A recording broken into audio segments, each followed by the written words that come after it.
తిరుమల లడ్డు విషయంలో కూటమి ప్రభుత్వానికి 6 సూపర్ 6 క్వశ్చన్స్ సంధించారు వైసీపీ నేత మార్గాని భరత్. లడ్డులో జంతువుల కొవ్వు కలిసిందని ఎలా నిర్ధారించారు?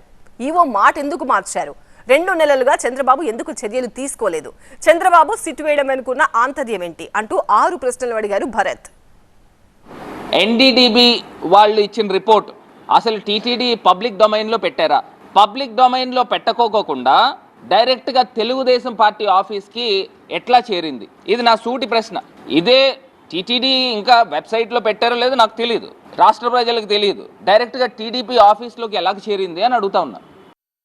బూట్లు వేసుకుని పూజలు చేస్తాడు. ఇదిగోండి బూట్లు వేసుకుని శంకుస్థాపన చేస్తున్నాడు. దేవుడికి, సాక్షాత్తు పరమశివుడికి మనం పూజలు చేస్తాం. శంకుస్థాపన జరిగినప్పుడు విఘ్నేశ్వరుడి పూజలు చేస్తాం. మరి బూట్లు వేసుకుని చేయట్లేదా?